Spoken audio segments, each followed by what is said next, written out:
Today we're speaking with graduate Garrik Haynes. Welcome. Thank you. Thank you for having me. Absolutely. So, as many of you know, we recently reached out to some of our particularly outstanding graduates for our Graduate of the Year contest, and I'm honored to announce that you are one of our finalists. Um, Congratulations. Thank you very much. I'm excited to be one. I'm humbled for it. Oh, absolutely. So, to start out, first of all, you have 3 degrees from Ashworth. So, Yes. wow, thanks. Obviously, we must be doing something right to make you come back not once but twice. Yeah. Um, so, you mentioned in your application that you have some previous military experience where you were first introduced to online learning. How did you find out about Ashworth, and what was it about Ashworth that made you decide it was the right school for you? Well, and like you mentioned, when I was in the military, and this was many years ago, a lot of times in the military we do distance learning, which is the online learning portals. And so I was already aware of that. And then a friend of mine, I don't even remember who it was. It's been so long since I started these programs, but they told me about Ashworth, and that's how I knew it existed. And then from there, I did my own research. I went in and looked at it to see how easy it would be to use or how hard it would be, how difficult it might be. And I liked it. I liked what I saw, and I jumped right in. Yeah, yeah. That's great. So, just to let everybody know a little bit about you, you're extremely accomplished professionally. In addition to your military background, you're a captain with the Kansas City, Missouri Police Department. You're the CEO of your own tech company, and you're working on a series of motivational videos and books. I know, being in the military and with police work, you have to be an extremely disciplined individual. So, but even with all of that discipline, how do you manage it all? Because you definitely have a lot going on. Yeah, and it all just takes balance, and again, and as we'll segue into it, that's why Ashworth was so perfect for me with all of the other things that I do. But really, it's just all about balancing. You do your 8 hours or however many 8, 12 hours a day at work, and you try to get some ideas in throughout the day for all the other things that you do or that I do. But then I spend a lot of time at home as well doing my business stuff, like on my off hours from work. So I've always been a person who's up probably 16 to 20 hours a day, most days, all my life. I'm trying to get more sleep now. I'm working on that to be better. But my entire career, I've been with the department about 22 years, and that entire 22 years, I've probably worked my shift and then my other shift for my business. And that's why the distance learning was so much better for me. The online portals and stuff like that work so much better because it allowed me to to include that in my time management, and I was able to work through it. So that's how I do it. Although it's just time management. That's really it.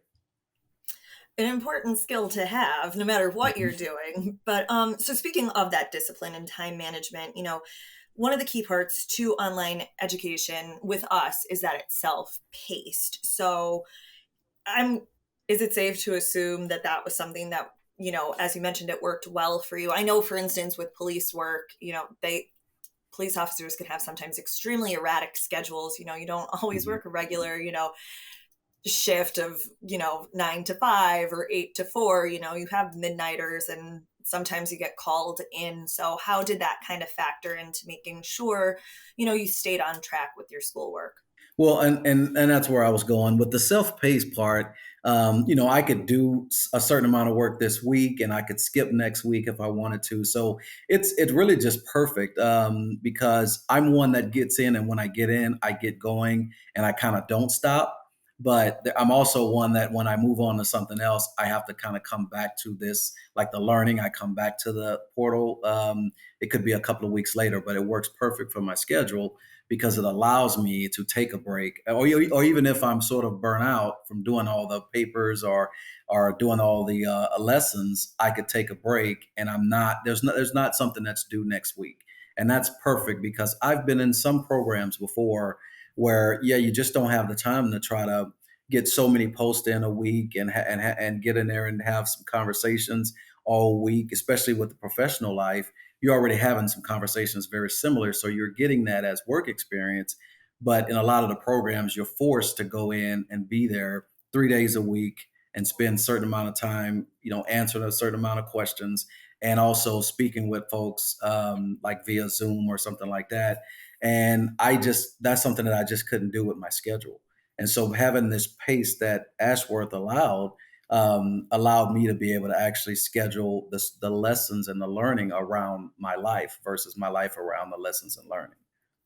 So perfect. I think especially, as somebody going back to school, once you are already established professionally, it's a lot easier at the end of the day to schedule, like you said, your learning around your life rather than your Mhm. life around learning, because sometimes we all have things that just, they can't move, they can't be rescheduled, they can't be put on the back burner. So did you have any struggles initially going into it, or even at any point throughout your multiple degrees? And if so, how did you kind of overcome those barriers? Honestly, I did not. I think I guess if you say the struggle would be to walk away from it and do other things, and then set my mind back to coming back and getting going again. But for the most part, the transition into the program was very easy, and some of that may be because I've done the distance learning before in the past. But I think even if I hadn't, it would have still been an easy transition, because there's no. I mean, there's like, don't get me wrong, there's obligations, right? You have to get certain stuff done, but the time part of it is the most important part for somebody who's going back to school, or someone who's not coming straight out of high school and going to college, where you're not in a professional career yet. With the professional career, the time portion is the biggest piece, and the fact that it allowed me to have to make my own time to do things was just perfect for me. I love that you mentioned a little bit earlier about burnout, and even now about, having to take a step away from things, because I think sometimes people, especially when they have a lot on, they feel like they have to get it all done and get it all done quickly. But sometimes taking a step back is a great way to prevent that burnout from Mhm. occurring. What kind of tips would you have for somebody who maybe feels like they're starting to get overwhelmed? Well, you mean in this type of program? Yes, So sorry. yeah, so in this type of program, I mean, I think, if you're feeling overwhelmed, I mean, that's like I said before, and I use the word all the time. That's the beauty of this program, is because if you feel burnout, or if you don't, or you just need a break, I mean, you can literally stop and go on vacation, and you can do the work there, or you can just save the work to you until you get back, as long as you don't procrastinate, and you Mm, hit the deadlines where you're supposed to, because there are some deadlines, right? There are some time constraints, but they're way off. They're not really constraining. They're just, if you procrastinate for years, then yes, you'll run into a point where something's due. But then there's also stuff in place that allows you to submit something for more time if you need. So it's very flexible for us, and so that's the best part of it. And I'll tell you, I'll give you an example. I went to Aruba last year on vacation, and I cool. had planned on bringing. I was in the masters at the time, and I had planned on bringing that work with me and work in Aruba, and I did. And I wrote about 2 papers there, and I had the window open, and I was looking at the ocean the whole time while I was writing those papers. And then I decided, you know what? I'm not going to finish this class here. I shut my laptop and I enjoyed my time in Aruba. And then I came back home and I finished the program and completely finished the program on my own time. I could have done it there. I did start it there, but then I decided I need a break, a real break. I'm going to enjoy my vacation. And that's, like I said, that's the beauty of it. I got to stop and come back home and then pick up right where I left off. No one was hounding me for any assignments to be turned in, and I could still get them in at my own pace. Good for you for taking a break and enjoying your vacation. That's important. I So you appreciate it. have a lot of self-taught skills, like you mentioned, app development, software design, but you also talked about there being a disconnect with these skills and then the credentials and business knowledge. In what ways do you think Ashworth helped you to bridge that gap? And why was it important for you personally, or what did that mean to you personally to be able to kind of have it all come around full circle and be one complete package? So, as a working professional, like in my organization I work for with the police department, but also in my business on the side, as you stated, am self-taught in a lot of things that I do, and I've been doing business things for years, and even some marketing stuff for years. So my initial degree was an associate's in computer information management, and at that time, I was already doing that work, and I was supervising database administrators and things like that. So I had the experience, but I did not have the credentials to back the experience up, even though I had a lot of experience. So that was how I started out with that program first, because I wanted to get the credentials behind it. Now, even though I had the experience, I was surprised because I did learn a lot more going through the program. I thought I knew what I needed to know, but I was, surprisingly, I gained even more information, and I was better for it when I was done with that degree. And then from that point, I with my business, there's a lot of programs I do, like just with all the tech stuff I do. I need to market it. So I decided I wanted to go back and get the marketing degree. Even though I knew some things about marketing, same thing occurred this time. I learned a lot more when I thought I knew all I needed to know. So I was looking for the credentials, but trying to get the credentials, I ended up actually gaining a lot of knowledge on top of the knowledge I already had. And so then the same thing with the business degree. I decided for the master's, all of the reasons I went back to do it was I knew that it was easy to do. I knew it was self-paced, but I also had some kind of experience in it. And I was all and the results of each one of those degrees provided me with even more information. And now, like with me releasing my motivational book and the things I'm doing with that, the couple of apps that are coming out, I'm able to use all of that knowledge to better myself in my business. And I'm also using that knowledge in the police department as well. That's so fantastic. It's nice 'cause sometimes when you do have that background and you know certain things, you kind of go into a course feeling like, all right, I'm just in this just to get like Mhm. the piece of paper that says, okay, I did it. But it's kind of a pleasant surprise when you start Mhm. learning other things that, you find you can really apply to the real world and to Yes. what you didn't necessarily expect. What did your family or friends or coworkers think about you going back two more times? Well, and they're all excited. They're really excited and proud of me, and I really appreciate them being proud of me for it. So my family is very supportive. So I've got a ton of support from my family, from my wife, Crystal. She supports me a lot, and she's very excited. She's even the one I was originally going to not go to the upcoming graduation, and she's basically telling me I have to go. You need to go. You have to go. Oh, So I'm so we, excited to hear that you're yeah. gonna be there. I So will be I, there, I so am. we'll see. I can't Okay. wait to meet you in person. Yeah, excellent, excellent. And so yeah, so we're gonna be on a trip to Cleveland for a conference I'm going to, and then we were coming home, but now we've diverted our plane ride down to Pennsylvania to do the graduation, and then we'll come home from there. But so I've got that support there, and even at work. So with my right now with my job, we have a lot of people who need that, at least that associates, and maybe even that bachelor's to get promoted, and a lot of them don't have time to go to back to school because of the positions they're in. And so I've recommended a lot of them come to this program because they don't realize that the credentials are the same, and the credentials are accepted in the police department for them to get to the next step in their career.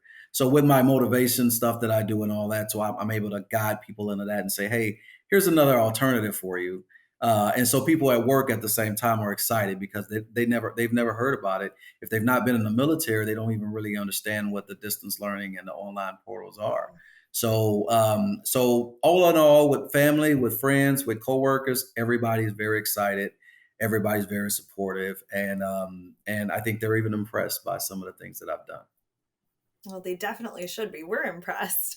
So I I think it's appreciate also wonderful that you noted that about the credential or the like accreditation and the acceptance you. of it. Mhm. Because sometimes people think, well, oh, it's an online school. It's not really like a real degree or it won't be accepted places. But I think in particular, when you're talking about police departments and other organizations such as that do require very often very specific qualifications that we Mhm. are accepted because we are an accredited program. And I'm going to did that, for instance, play a role in you selecting Ashworth specifically, the fact that it was accredited? Yes, Yes, because I did all that research as well when I initially looked at it, and even over time, as I've gone into the second degree and gone into the third degree, I've even gone in and looked at it again to make sure, hey, everything's still in place, all the credentials are still there, and I've seen even better things over and over as the school and everything grows, and as the you know, all the, when the schools were combined and things of that nature, as all that stuff growed, I saw the growth in it, and I saw, that these accreditations were even better. So I've done that research. I always do everything I do research in. I don't just jump out there and do stuff. I was going to say this too, if I can add. So this is for new students, folks that are coming out of high school that haven't gone to school yet, and even the working professionals. I just wanted to reiterate how important it was to understand that I learned more. So even for a working professional who's got a lot of experience, there's still a lot of things to learn. So, people will be surprised at how much things they would pick up. But at the same time, even on the new professional that doesn't really want to go to a traditional 4-year college or something like that, but don't really think about online because maybe they're getting deterred through conversation or something like that. This is a great program for anyone, and I truly believe that. So I try to push people towards programs like this. My son right now is considering going back to school, but he's trying to figure out how. So I'm going to be pushing him towards Ashworth to let him know how much easier it'll be, because he's now jumped into his work life and his work experience. And so I'm going to be pushing him towards Ashworth so he understands how he can still get this done and not have to, because sometimes when you have kids and you have things like that, you can't go sit in a traditional classroom anymore. It's very Nope. hard. So he and I are talking about this right now, and he's probably going to be joining up and hopefully getting his bachelor's through Ashworth. Well, thank you for referring him, and we will be more than happy to welcome him here to our Ashworth Yeah. family. I love that you mentioned that, especially in your application. You said growing up you never saw the need for college, and I think that that's very Mhm. true of a lot of people. Especially if you already kind of know what direction you want to go in, and how you just mentioned now about even if you've already had an education or work experience, there's always something more to learn. My dad was a teacher actually, and I remember we used to say, like, aren't you ready to retire yet? And he's like, no, every day I go into work and I learn something new. Like, just because you're of a certain age doesn't mean that like the learning process has stopped. I think you're clearly a very fine example of that, because Mhm. you keep pursuing this. You also said that earning your education in the skill sets you achieved provided you the knowledge to more effectively succeed. Do you feel that that was just specific to the type of courses you were doing, or were there any other, like, maybe soft skills that came along with your education with Ashworth that kind of helped you in other areas of your work, whether that's just, writing skills or math skills, or maybe time management, but it seems like you got that down really well. Mhm. Well, time management also did play a role in this as well. So yes, soft skills like writing the papers, right? We write a ton of memos at work. We write a ton of business cases at work where we're requesting things and we need to make it make sense, and the grammar needs to be right. If we want to really delve down into the bottom lines of things, the periods need to be what they need to be and the commas need to be what they need to be in order to put out the best product. So yes, even the soft skills, um, I think I use those the most. Just having to put things in order and having to put things in place and know somebody's going to grade it. It's it almost transitions right out into, if I send this to my boss is maybe not putting grades on it, but he or she is looking at it and is going to say, well, I think this makes sense, or it doesn't make sense. So being able to have that repetitiveness of typing papers, especially in the masters, doing the research, because that was a thing that I was lacking. Right, I knew how to do the research, but I went up another level in that course on doing my research and really diving into companies. I dive into the stock market a lot too in my life, and so in the masters, I was able to go in and look at earnings reports and things of that nature. That was part of the course. So all of these things that I was doing kind of just on the side and jumping on a laptop and looking at something and deciding if I want to buy stock, I now actually have a better overview of what I'm looking at when I do that now. So I'm in there a lot more now because I was forced to study the earnings reports and things of that nature, and the financials of these businesses. So now I know how to pick a stock even better than before, and that has absolutely nothing to do with why I went to school. So yes, all of the above. That's really cool. I guess, yeah, like I didn't even, to be honest, when you started talking about it, I didn't even think about like the personal aspect. I mean, obviously it's Mhm. there, but something that's so specific that can be applied in that way is that's got to be rewarding in many ways. Yes, You it also talked is. about going from an officer to a sergeant to a captain, and that Mhm. there's even more room to move up. Do you think that Ashworth helped to play a role in that growth for yourself? Yes, it absolutely did, and at the very lowest level, the requirements were fulfilled because you had to have a certain amount of credit hours. You had to have to be a sergeant. I had to have a certain amount of credit hours, and then to become a captain, I had to have a bachelor's degree. And then just getting the master's is something that everybody doesn't have. So it helps me when I decide when somebody determines if they want to make me a major, which is the next step. It helps me to move forward when they start looking at the credentials that we all have and they realize that I have a master's degree. Now, the bachelor's has helped me because throughout probably for the last 3 years, I've been up in several different cities for chief of police, for in several different cities. And if I didn't have that bachelor's, I would have never gotten the interviews. Even if I had the experience and the skill set to do the jobs, the bachelor's was a requirement. So it absolutely has helped me in my career and moving up and moving forward. And now that I have the master's, it's going to help me move even further because now that I have the combination of being a captain or a commander and having the masters along with it, I imagine I'm not in any rush to leave my department, but I imagine when I apply for another chief of police job, I don't think it'll be very difficult for me to obtain it because of my credentials now that I've gotten with these degrees. That's really interesting, especially with the fact that, like, just knowing that you do have opportunity and options doesn't necessarily mean, you have to go anywhere, do anything different. But that gives you a nice little kind of sense of security to know that if you do want a change at any point, you have the background there that can help you achieve Yes. that. Yes. And I will say this, So, can I add one more thing for you? absolutely, definitely. And so this is the other thing I'll add. So and it's along the same lines, right? Currently, I'm starting an organization, or I'm actually taking a national organization and making a local chapter here in Kansas City. And a part of this thing that I have to do is I have to turn this into, I have to incorporate the business. I have to then make it a 501(c)(3), Mhm. and then I've done these things in the past before, but I'm more knowledgeable now. And one of the major things that sticks out that always pops in my head is while I'm doing this, I actually have to put together a board for this organization. And the very first course, the very first lesson in the master's program was all about board and board members and how they're arranged and how they're set up.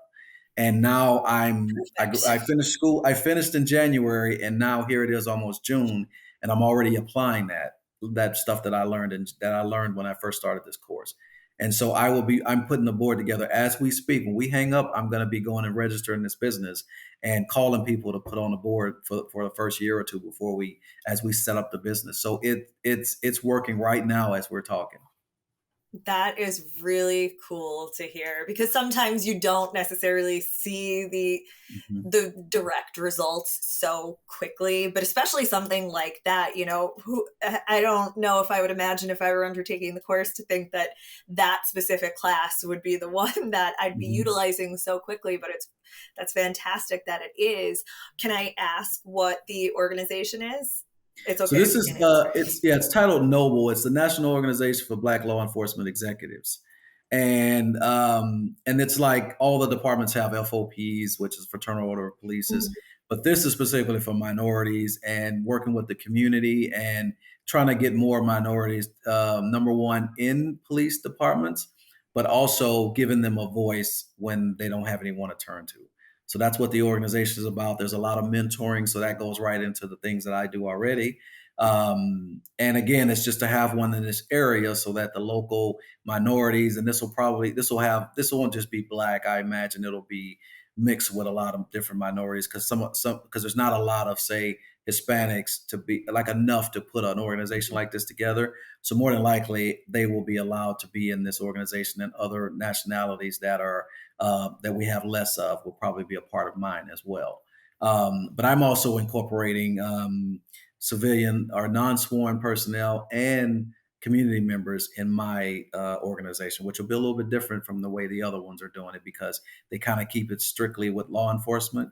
But the way that the world is going today, we need to have everyone involved if we can. So, and these are things, like I said, these are things that I've picked up. And if you'd have asked me this 2 years ago, it would have been a full-time law enforcement. Everybody would have been law enforcement. I wouldn't have been thinking about the other folks that I think I need to include now, and I would have had no clue about the board. So anyway, that's that's where we are, and that's what it's called. It's called Noble, and they're on a national scale. The national organization is on a national scale, and I'm wanting to do a local chapter here because there's the closest one to us is pretty far away. So It sounds like this is an organization many places should have. yes, And I have to commend you because I think that this is really brilliant, really life-changing work that you're putting together doing this. So, I appreciate it. that's I hope so. I kudos to you. appreciate it. That's great. That makes me really happy.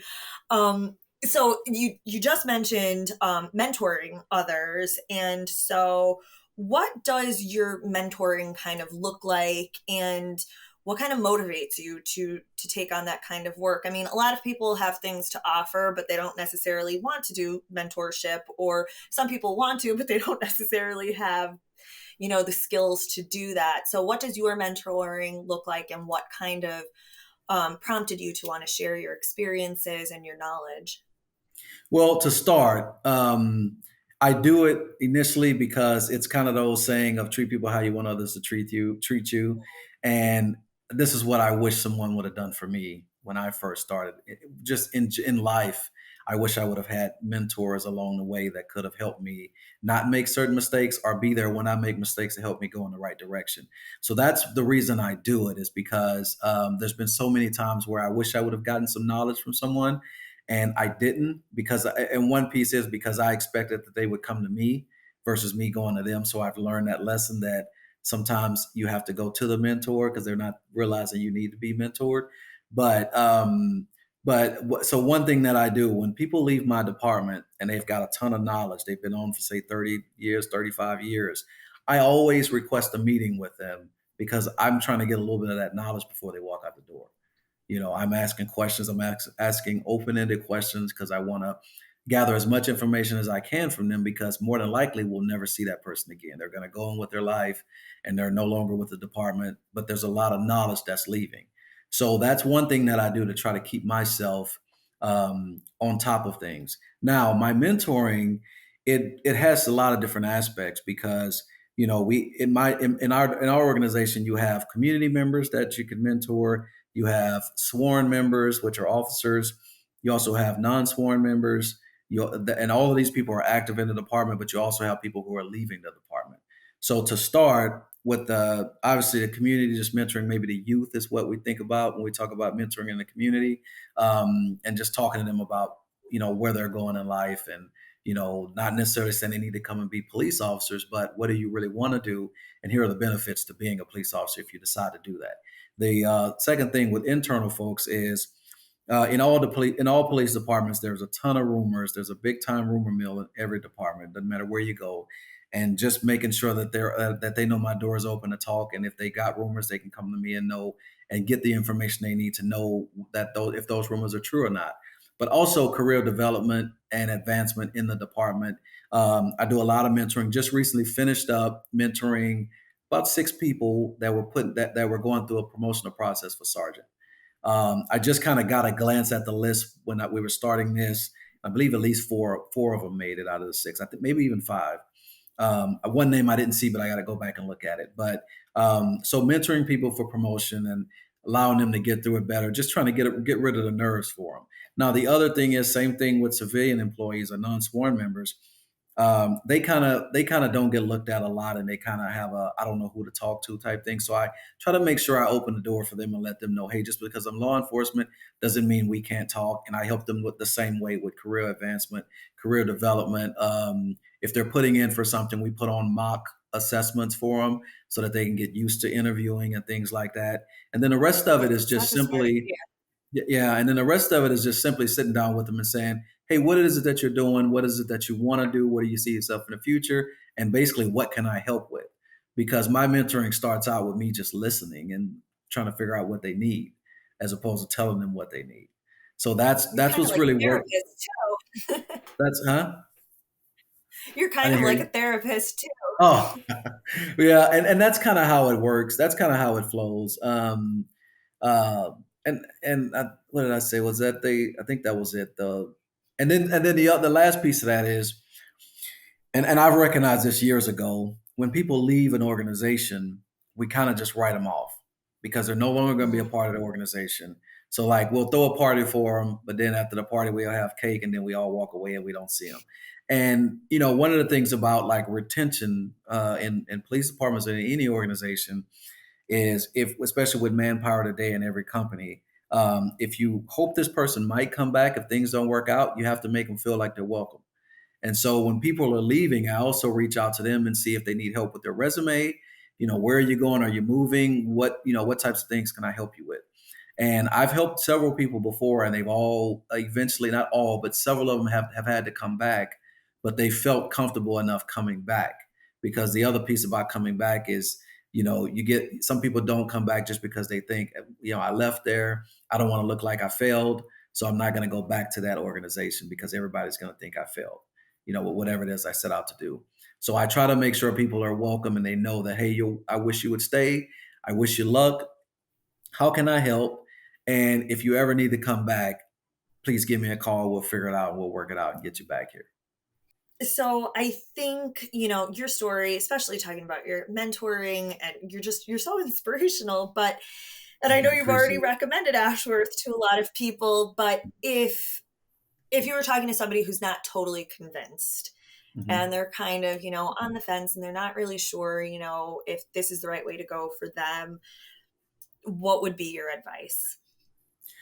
Well, obviously, my advice would be to follow this path and go with Ashworth. And Ashworth, this type of program. I mean, if they choose to do another school, but we never talked about the financial part of this because it's not. It's also not very expensive to get this done, and that's a whole nother part that also helped me make a decision, right? Because Mm.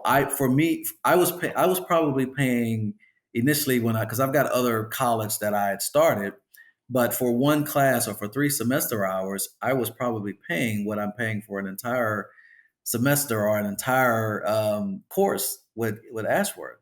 So so it's affordable as well. So that's the other piece because that's a big piece for most people in the first place. Is it I affordable? was I going to don't say want to that's have usually, student I think, a loans. lot of times, Mhm, yep, it's one of the first things people look at. As much as you may want to do it, if your finances don't allow it, then mhm. that's that. Yeah, but again, even looking at the total cost, you know, the great the I call it goodness, right? The goodness of being able to pay monthly, and that monthly expense is not that high. What I paid monthly, especially the first go round.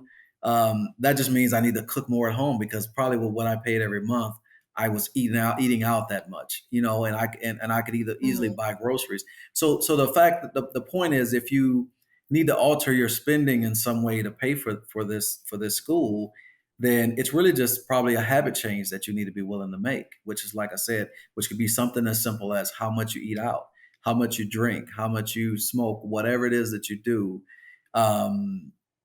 Deciding not to do that and deciding that your education is more important. So with that, so the financial piece I was telling you, and then back to what you were saying about my background. So my background, I grew up in what we call the neighborhoods or the hoods, right? I didn't expect to go to college. I honestly expected to go to prison when I grew up. That was actually an expectation of mine for as a rite of passage for where I grew up, that I would go to prison, like my buddies go to prison, and we would all have something to talk about. So, and the military is what pulled me out of that mindset, and that's where I picked up on everything else. Hey, there's a whole nother world out here. There's even education that I can do and still go do my things every day here in the military. And so, and then bringing that all the way back full circle to being in a career now, because when I was in the military, I was a truck driver. So I drove like the 18 wheeler, the rigs and things like that. And that's what actually had expected to do when I got out. And I actually got hired on for it with a trucking company, but I also got hired with the police department, like literally in the same week. And I Oh, decided to wow. go to the police department. And so because I had kids and police department was more stable than being out on the road all the time. Mm. And so it's really about just those decisions of what's going to be best for your life. But back to this part with the school, going back to what we're saying, if the education is going to be good, I mean, people sometimes think that okay, the world is shifting, you don't need as much education. But honestly, if you're going to move up in the world, if you're going to move up in your organization, if you want to have something that stands out, you have to be the one that's not going to fall in line with everybody who's taking the easy road, which is I don't need to go to school anymore because nobody's doing it. Well, now when somebody's hiring, they've got a pool of people, and 8 of them haven't been to school because they fell in line with that mental process, and the other 2, hopefully including you, decided to go ahead and go to school, whether it's Ashworth or somewhere else, but Ashworth will be easy to do. And you now have that degree. And guess what? When they look at your stuff, your experience, their experience, your education, their education, you're probably going to have some more points because you got the education. And I deal with this all the time because we have so many people that want to come to my unit, and we're looking at their credentials. And so credentials still matter, even though people try to act like they don't. So they definitely still matter. Now, maybe somewhere way in the future, the credentials will have absolutely nothing to do with anything. But right now, probably for the foreseeable future, you're still going to need those credentials if you want to get somewhere. If you want to get somewhere, in my opinion. Well, thank you so much for sharing your story and your advice and all the amazing work you are doing and are continuing to do. We really appreciate it. Oh, I appreciate it. Thank you. Thank you for having me. Like I said, I appreciate even getting this interview and having this conversation, regardless of where it goes. Oh, it's our pleasure, believe me.